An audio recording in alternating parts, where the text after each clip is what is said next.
and its electric field. Let us introduce a unit positive charge at a point P1 in the electric field of Q.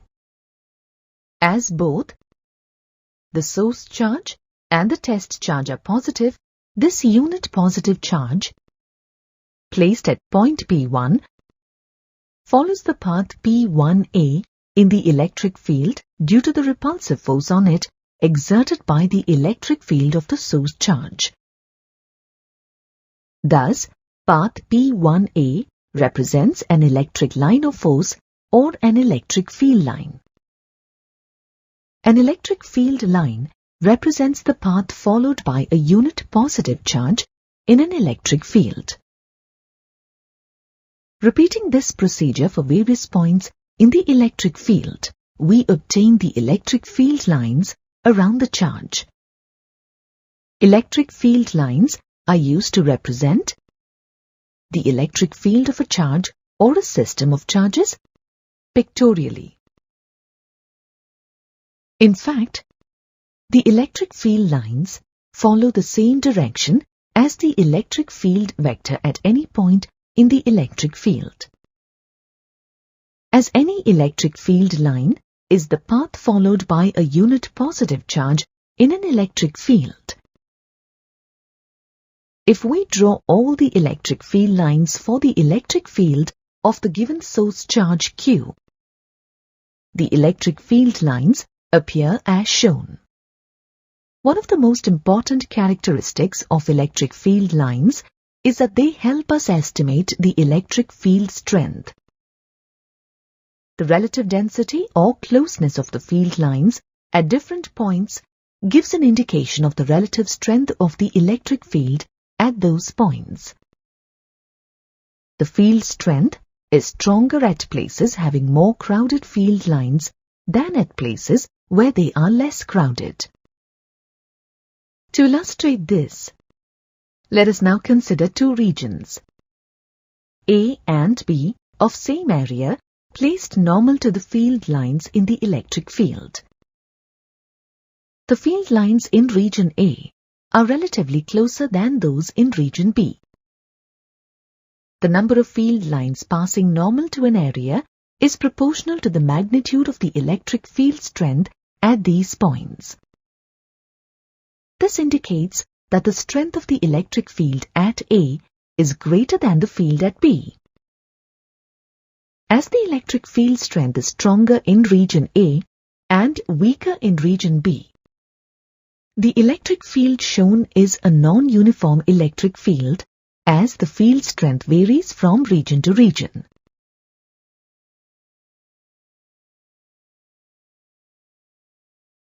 To understand the dependence of field lines on area, let us understand the relation between the area of the element and the solid angle created. For this, first let us understand the term solid angle. Solid angle is a measure of a cone. When the intersection of a cone with a sphere of radius r is considered, the solid angle delta omega subtended by the area element is defined as delta S by r square, where delta S is the area on the sphere, which is the area element cut out by the cone. Let this be equation 1. Therefore, delta S is equal to r square into delta omega. Let this be equation 2. For a given solid angle omega, the number of radial field lines is the same. At two different points, say x and y, in the electric field, which are at distances r1 and r2 from the charge, we observe that the area of the elements subtending the same solid angle delta omega will be delta S1 equal to delta omega into r1 square at x and delta S2 equal to delta omega into r2 square at y respectively. The number of field lines, say n, passing normal to delta S1 and delta S2 is also the same. the number of field lines passing normal to a unit area is equal to the electric field strength E. Therefore, the electric field strength E1 at X will be equal to number of field lines per unit area at X, which is equal to N by delta S1 or N by R1 square into delta omega, using the value of delta S1. Let this be equation 3.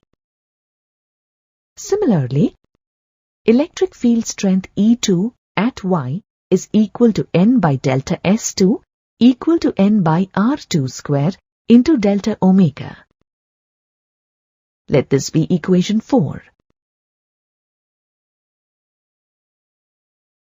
If we divide equations 3 and 4, we see that the ratio of the electric field strengths at X and Y is equal to R2 square by R1 square.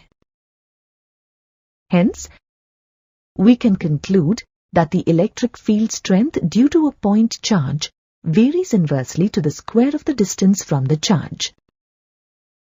From equations 3 and 4, we see that even though the number of field lines N and the solid angle delta omega are the same at X and Y, the electric field strength E, which will be equal to number of field lines per unit area, is proportional to 1 by R square, where R is the distance of the point from the charge Q.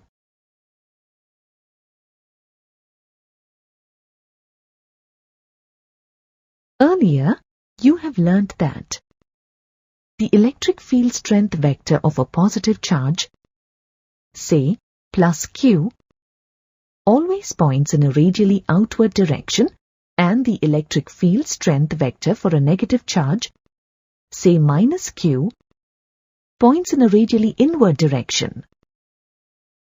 Thus, we see that the electric field lines for a positive charge diverge normally from the charge, and those for a negative charge converge normally towards the charge. Let us now visualize the electric field lines for a system of two positive charges, say plus Q each. From the field lines, we can see a very clear picture of the repulsion existing between the system of charges shown. The electric field lines also help us in visualizing the electric field of a dipole consisting of charges plus Q and minus Q. We observe that the electric field lines for an electric dipole are continuous lines extending from the positive charge to the negative charge. From the field lines, we see very clearly the force of attraction existing between the system of charges in the dipole. Thus, we see that the field lines convey a very clear picture of the nature of the electrostatic forces existing in any system of charges.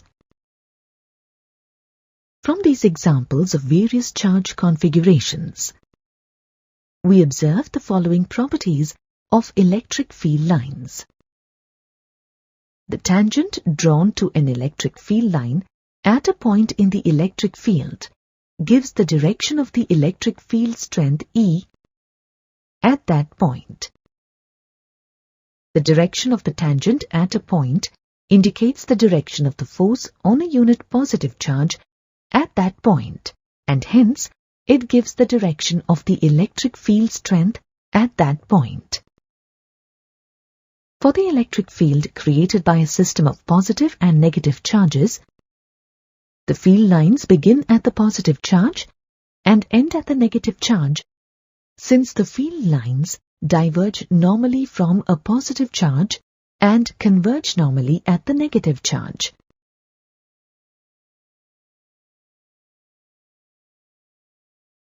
For a single charge, they may start or end at infinity. Electric field lines do not intersect each other.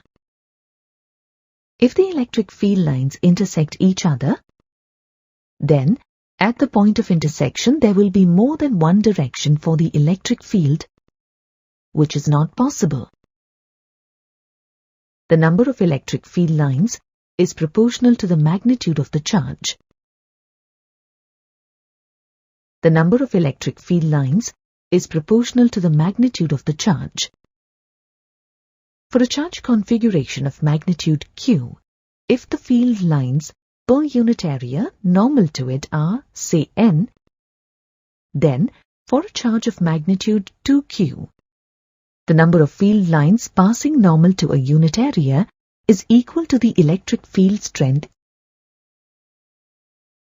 Electrostatic field lines never form closed loops due to the conservative nature of the electric field, since the lines of force diverge from a positive charge and cannot converge at the same positive charge. For a uniform electric field, the electric field lines are parallel, equidistant and unidirectional.